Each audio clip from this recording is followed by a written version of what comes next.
Lulu's Foods Inc. has been ranked among the most recognized Hispanic businesses in the United States. Today it celebrates 40 years of making children and adults happy with its delicious jellies, with Maria de Lourdes, Lulu Sobrino being the founder and executive director of the company. Lulu's first business was in the tourism industry in Mexico City. He later expanded his business into a travel agency. She overgrew organizing conventions that she decided to open an office in Los Angeles. However, Lulu's entrepreneurial spirit grew stronger, and she began to explore other passions and ideas. In 1982, Lulu came up with the great idea of ready-to-eat gelatin. The concept was new to the United States. While living in Redondo Beach, California, she looked for it as a consumer since it was a fundamental Mexican table element. This is how Lulu realizes this need and revolutionizes the food industry by creating the first category of ready-to-eat gelatin, based on her own mother's recipe. The big producers like Jell-O were limited to selling the powder to prepare them. It had never occurred to anyone to offer them ready-made, which is why Lulu Sobrino managed to find a niche in the gelatins and desserts market, in small cups with different flavors and assorted colors, in small quantities, just as the public is looking for it. But as good an idea as it was, breaking into the practically virgin market was a huge challenge. How to sell a product that nobody knew about? How to compare yourself with others if no one does? He had no competition. Lulu Sobrino, without knowing what she was getting herself into, began, innocently, and without aspirations, to bring the flavors of Tijuana and obtain ingredients and production licenses.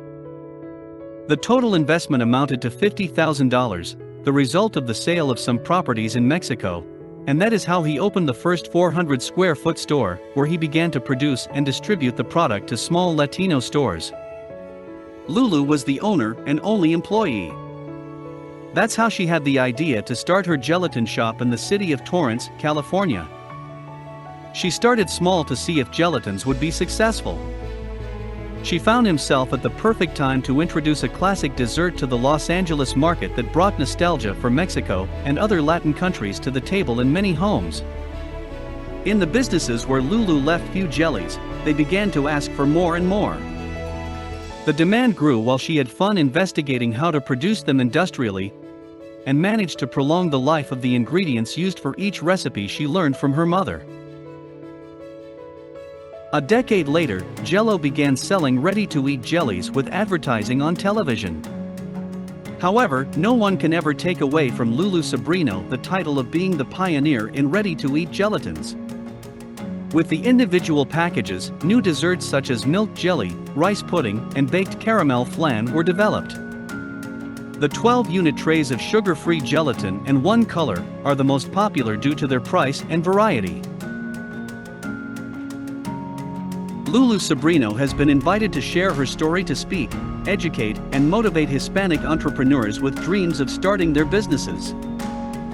He was also on a panel at Baruch College in New York for his lecture, A World of Opportunity: The Impact of Immigrant Entrepreneurs. Lulu's leadership was also recognized while working at the Export-Import Bank of the United States in Washington, D.C. to represent small business.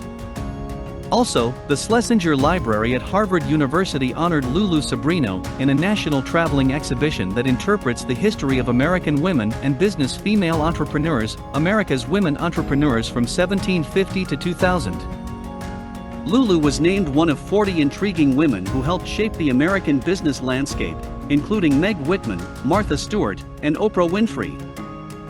In her first book in English, Thriving Latinas Entrepreneur in America, Lulu shares her story with 7 other outstanding Latina entrepreneurs and their business successes.